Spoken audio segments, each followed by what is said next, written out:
जय श्री राम।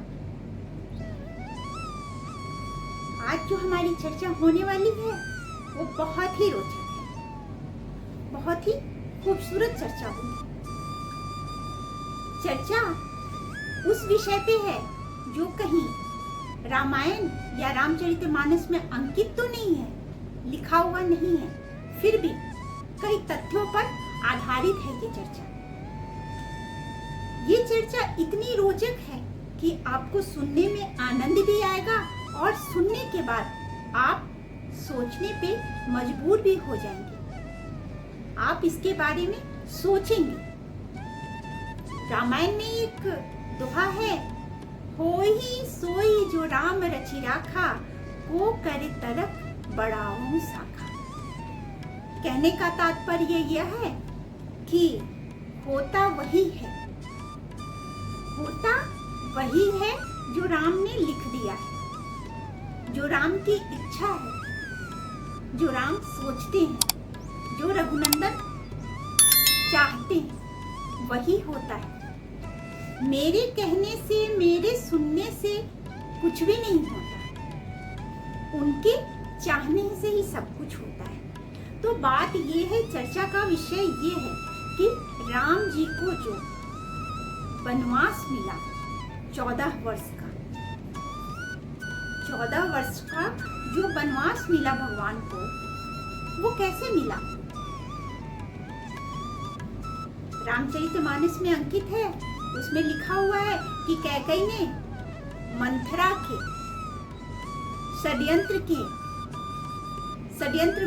मंथरा के षड्यंत्र से प्रभावित होकर के भगवान राम को 14 वर्ष का वनवास दे दिया और अपने पुत्र भरत के लिए राजगद्दी मांग ली। ये अंकित है, ये लिखा हुआ है, ये वर्णन है, ये सभी को पता भी है। लेकिन इसके अंदर की बात अगर हम सोचें, अगर उस पर विचार करें, उस पर जब हम विचार करते हैं तो बात एक मन में आता है, एक बात मन में आती है, एक सवाल मन में आता है कि जहां मर्यादा पुरुषोत्तम है, जहां धर्म है, जो त्रेता युग है, जो धर्म के लिए जाना जाता है, जो मर्यादा के लिए जाना जाता है, उस युग में ये अधर्म कैसे हो गया? उस युग में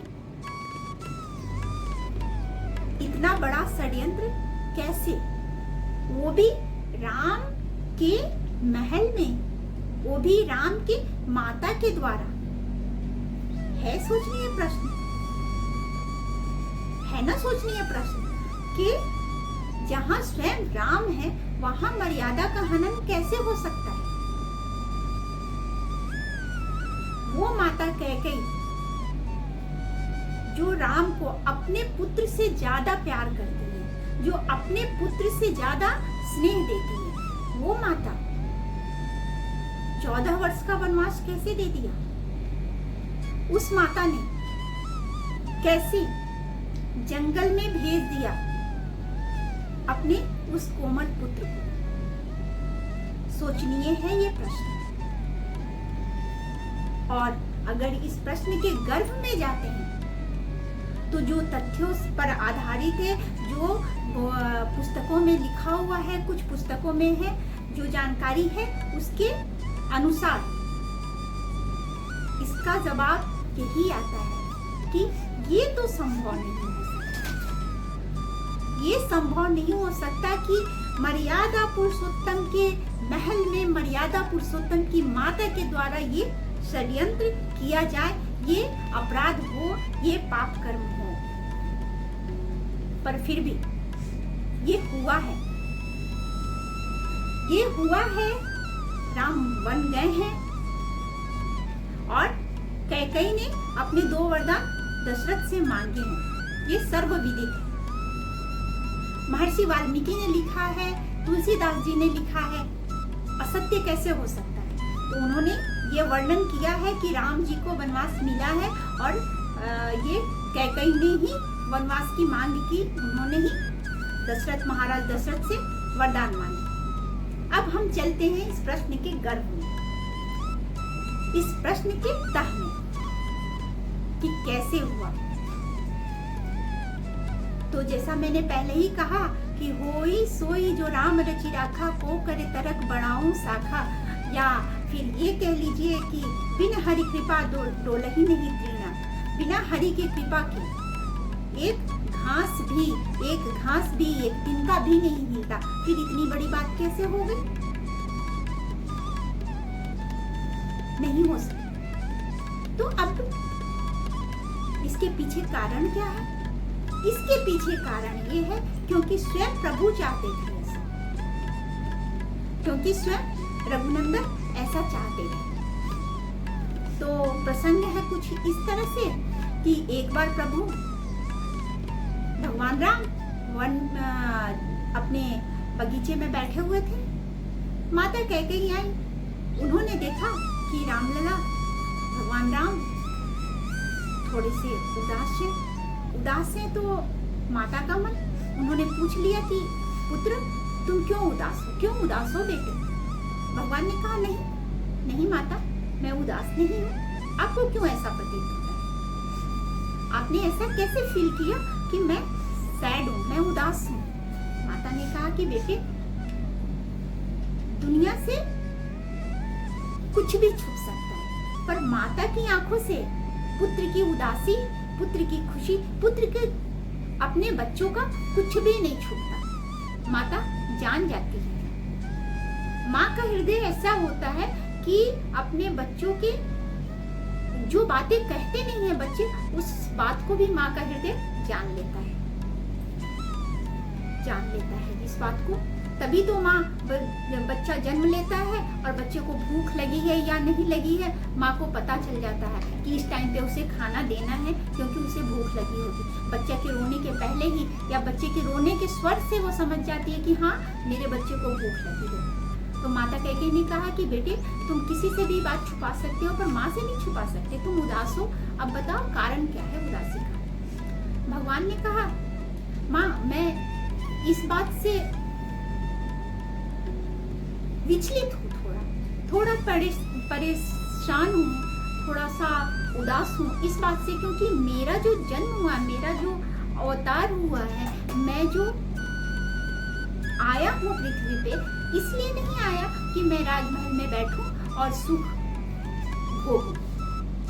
मेरा आगमन किसी और कार्य के लिए हुआ है जो कि आप जानती हैं। कैकेयी ने पूछा जैसे? राम ने कहा माँ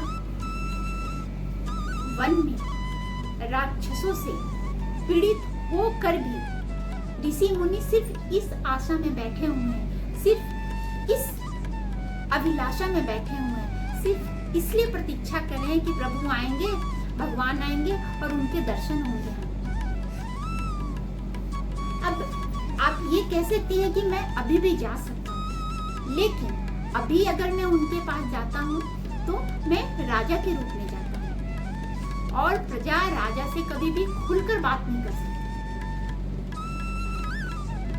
बीच में नियम, कानून, मर्यादा, बहुत सारी बातें आती हैं, लेकिन जब मैं उनके पास उन्हीं की तरह बनकर जाऊंगा तो वो अपना स्नेह दे सकेंगे, वो खुलकर अपनी बातें कर सकेंगे, वो इसको मान सकेंगे कि जिसकी वो प्रतीक्षा करते रहे हैं वो उनके पास आए।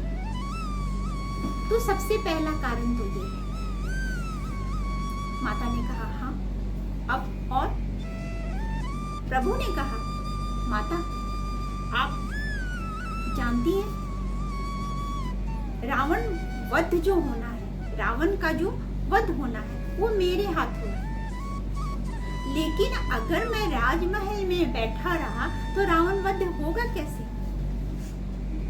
और 14 वर्ष बाकी है उसकी जीवन की। ब्रह्मा जी से आशीर्वाद तो उसने पाया हुआ है, लेकिन ये भी विदित है कि उसकी मृत्यु जो होगी मेरे हाथों होगी और 14 वर्ष बाकी है। मुझे उस कार्य को भी पूरा करना है, लेकिन उस कार्य को पूर्ण करने का, उस कार्य को को संपादित करने का मुझे कोई रास्ता नजर नहीं आ रहा, कोई भी रास्ता, कोई भी राह मुझे सूझ ही नहीं रहा। कैसे करूं मैं, कैसे महल से निकलूं, कैसे वन में जाऊं और कैसे रावण तक पहुंचूं? क्या कारण बताऊं मैं सबको यहाँ से निकलने का? अगर मैंने यूं भी पिताश्री से आज्ञा मांगी कि मुझे वन जाने दीजिए, तो पिताश्री क्यों आज्ञा देंगे मुझे, या मुझे वन को कौन जाने देगा? कैकेयी ने कहा, ये भी बात सत्य है। रघुनंदन बोलते हैं, माता एक और भी है कारण। माता ने कहा, वो क्या पुत्र? राम जी कहते हैं, आपको तो पता है कि पिताजी को श्राप है श्रवण कुमार के माता पिता का, और पिता महाराज जो उस श्राप से बंधे हुए हैं, और जब तक उस श्राप का असर होता नहीं है, पिताश्री, पिता महाराज उस अपराध बोध से खुद को मुक्त नहीं कर पाएंगे, उस बंधन से खुद को आजाद नहीं कर पाएंगे। क्योंकि जैसा कि आप लोग भी जानते हैं कि श्रवण कुमार के माता पिता ने भगवान महाराज दशरथ को श्राप दिया था। उसकी कहानी है, छोटी सी कहानी, तो उसको भी मैं इसमें आप बता देती हूँ कि एक राजा दशरथ जो है वो शब्द वेदी बाण चलाते थे, वो शब्द पे अपने बाण को चलाते थे। एक बार वो आखेट के लिए, मतलब शिकार के लिए निकले, उन्हें लगा कि कोई जानवर पानी पी रहा है, उन्होंने शब्द वेदी बाण चला दिया। वो बाण जाकर के वहां लगा, उसे लगा जो पानी पी रहा था या जो पानी के समीप था। जब वो बाण लगा तो एक चित्कार हुई। महाराज दशरथ दौड़ के गए, क्योंकि वो चित्कार जो थी वो मानव की थी, और उन्होंने बाण किस पे चलाया था? किसी पशु पे चलाया था। जब दशरथ जी वहां दौड़ के जाते हैं तो देखते हैं एक युवक जिसे बाण लगा हुआ है, वो घायल अवस्था में पड़ा, और घायल अवस्था में पड़ा करा रहा है। दशरथ जी पहुंचे वहां, उन्होंने कहा कि मुझसे तो गलती हो गई, मुझसे बहुत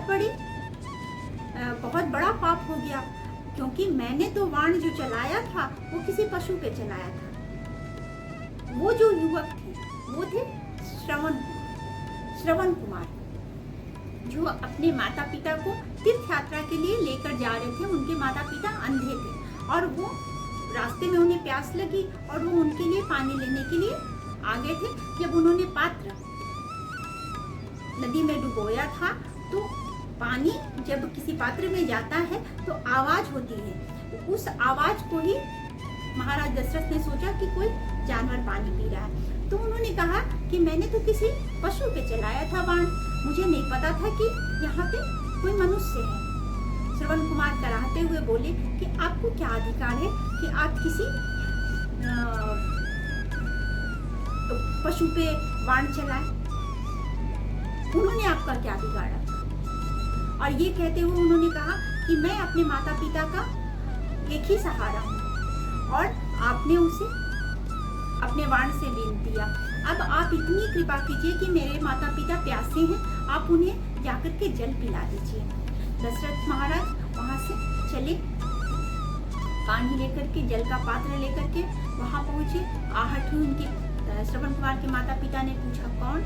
दशरथ महाराज ने बोला, उन्होंने बोला कि मैं हूँ दशरथ, और आपके लिए जल लेकर आया हूँ। उन्होंने पूछा कि आप क्यों लेकर के आए, मेरा पुत्र कहाँ है? हाथ जोड़ करके महाराज दशरथ बोले कि वो मेरे हाथों मारा गया। माता पिता हाय श्रवण कहते हुए गिर पड़े, और उन्होंने राजा दशरथ को बोला कि जिस तरह से आज हम अपने पुत्र के वियोग में तड़प के दम तोड़ रहे हैं, तड़प कर मर रहे हैं, उसी तरह से एक दिन आप भी अपने पुत्र के वियोग में ऐसे ही अपने प्राण त्यागेंगे। ये श्राप मिला श्रवण कुमार के माता पिता से दशरथ महाराज को। महाराज दशरथ को ये श्राप मिला और तब से इस अपराध बोध को लेकर के महाराज दशरथ जी रहे थे और उन्होंने इस बात की चर्चा केवल कैकेयी से की थी।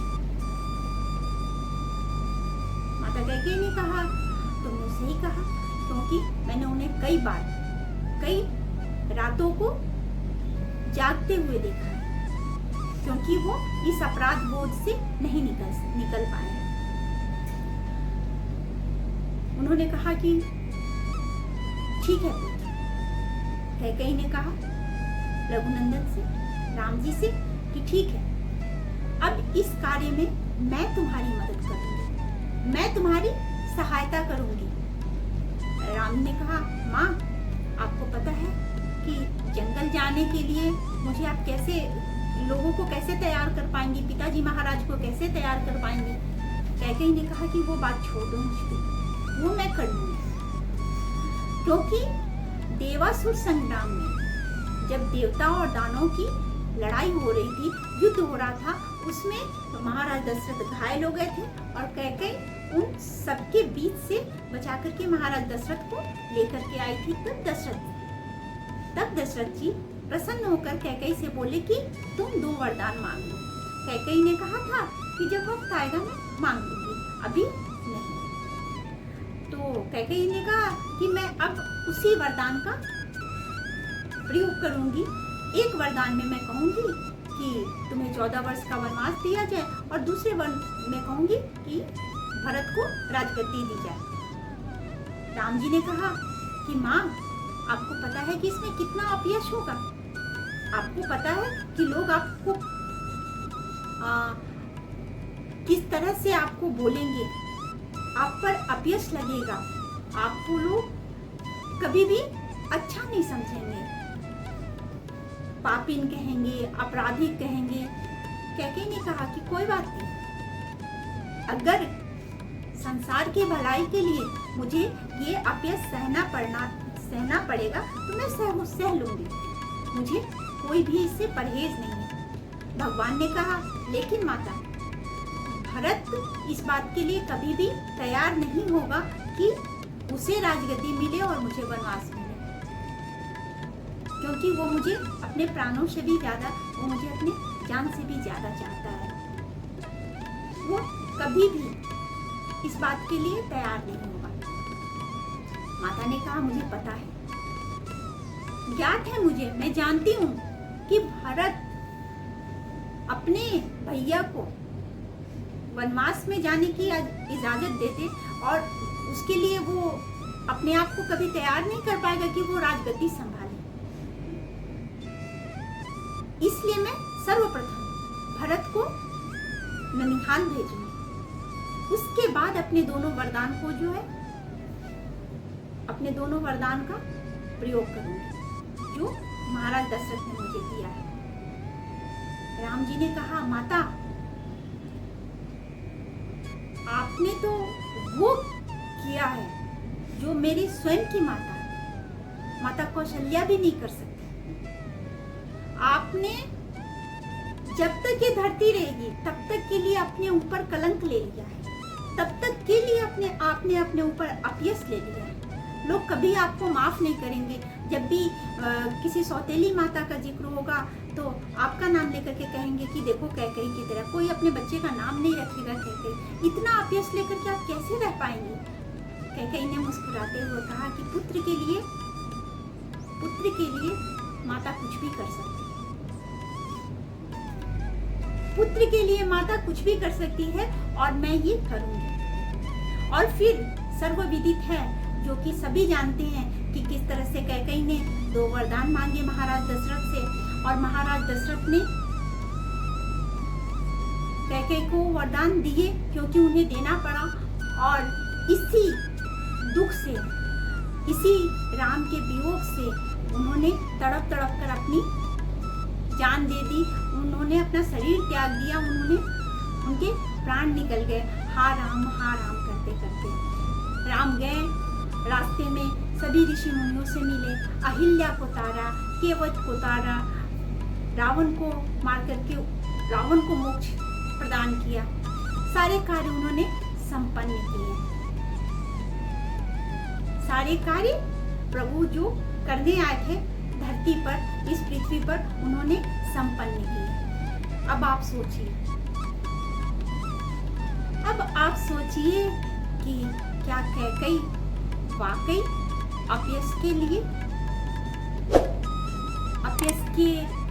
उन्हें अपयश मिलना चाहिए? इस कथा पर विचार कीजिएगा कि जब प्रभु के इच्छा के बगैर, प्रभु के चाहे बगैर जब कुछ नहीं हो सकता, तो खुद प्रभु को कैसे वनवास मिल सकता है? खुद प्रभु की माता कैसे उन्हें वनवास दे सकती है? इस पर विचार कीजिएगा। और इसके साथ ही आज की चर्चा हम स्थगित करते हैं। आज की चर्चा हमारी विश्राम लेती है और आगे हमारी दूसरी चर्चा होगी। आपको अगर अच्छा लगा, पसंद आया, आनंद आया तो लाइक कीजिए और सब्सक्राइब कीजिए कि हमारी चर्चा निरंतर जारी रहे। आप हमारे साथ जुड़िए सब्सक्राइब करके और अपने अनुभव लिखिए। मैं बार बार कहती हूँ कि आप अपने अनुभव बताइए मुझे, जिसकी चर्चा मैं कर सकूँ। बड़ा आनंद आएगा जब मैं आपके अनुभव को अपनी चर्चा में शामिल करूँगी। तो कृपया आप लोग सब्सक्राइब कीजिए और अपने अनुभव लिखिए। इसके साथ खुश रहिए, प्रसन्न रहिए, प्रभु की कृपा आप पे बनी रहे। जय श्री राम।